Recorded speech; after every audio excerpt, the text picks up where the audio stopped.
America. I'm just a few hundred feet from Ground Zero, where a group of Muslim terrorists crashed two planes into the World Trade Center, killing close to 3,000 people. 9 years later, two groups of Muslims, the Cordoba Initiative and the American Society for Muslim Advancement, are planning to build a massive 13-story mosque right here behind me. Now, understandably, many people here in the West are concerned that this isn't an attempt to honor the families of 9/11, as the Muslims here are claiming. Instead, it may be an attempt to build a symbol of Islamic victory. Now, I have the same concern, but mine is slightly different. My concern is based, for the most part, on a photograph I saw while I was still in college. When I was in college, my best friend was a Muslim named Nabil Qureshi. Nabil showed me some photographs shortly after the September 11th attacks, and I found them quite surprising. Muslims were passing these photographs around, and Nabil thought that they were absolutely hilarious. The first photograph was a picture of George W. Bush as a Muslim, and I have to admit, that one was actually pretty funny. George W. looked like he had joined the Taliban. The second photograph wasn't so funny. It was a photoshopped picture of the Statue of Liberty covered in a full veil.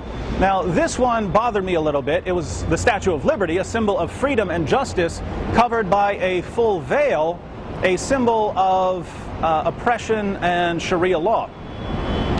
Now, these two pictures actually worked their way around the internet, so lots of people are familiar with them. The third picture is the one that really disturbed me, however. It was a photoshopped picture of New York City covered in mosques and minarets. In the bottom corner, it said, New York City, 2006. The idea was that the terrorist attacks had cleared the ground for the construction of new mosques.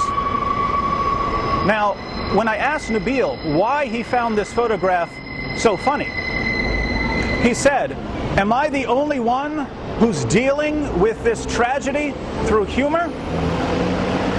But that really didn't work. People who dealt with 9/11 through humor made fun of the terrorists. They didn't joke about terrorist attacks clearing the way for a new Mecca.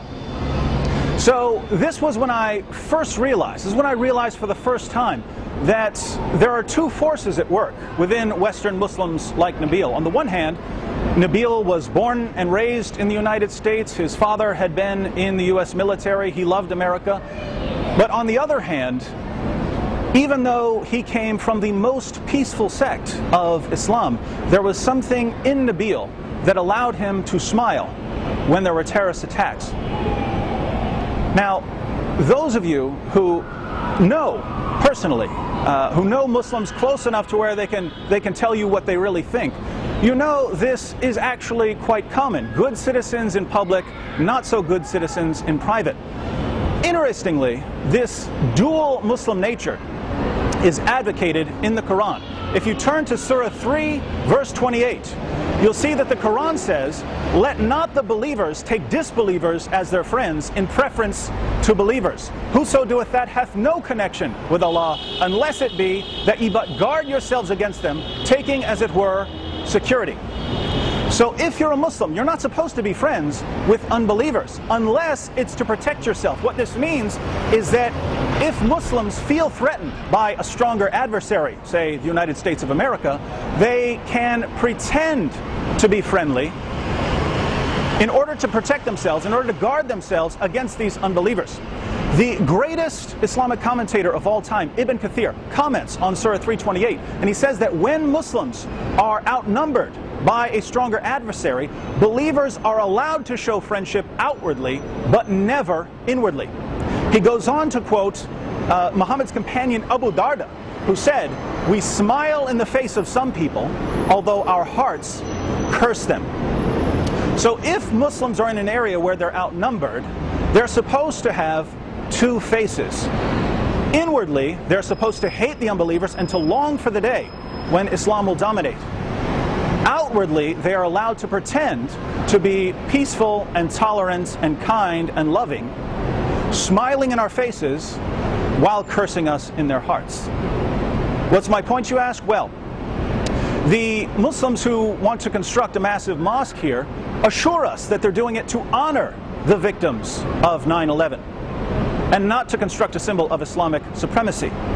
They assure us that they're going to build a beacon of understanding and harmony, a place for people of all faiths to gather and condemn extremism. Do you believe that? If so, I'd like to sell you a bottle of Wood's Miracle Magic Cure-All from the Miracle Springs of Poland for the low, low price of $487. My friends, what did Muslims do when they conquered Mecca? They went to the Kaaba, the center of pagan worship, and they claimed it for Islam. What did Muslims do when they took Jerusalem? Where did they build their mosque? They built it on the Temple Mount. When Muslims conquered Damascus, where did they build their mosque? They demolished the Church of St. John the Baptist and replaced it with a mosque. Why? When you Islamize the most important places of your enemy, you destabilize your enemy, you make them weaker, and you show them that Muslims are in control. Now, the mosque that's being built here, we don't have a religious center in the United States of America, but we do have an economic center. The heart of that economic center was the World Trade Center, which was destroyed by Muslims. And now Muslims want to construct a massive mosque. Why? To honor the victims of 9/11? Keep in mind, this was in the minds of Muslims all along. Right after the September 11th attacks, Muslims were joking about filling the city with mosques. And now they tell us that they're doing it to honor the victims of 9/11. Smiling in our faces while cursing us in their hearts. Come out of the cave, America. It's dark in there.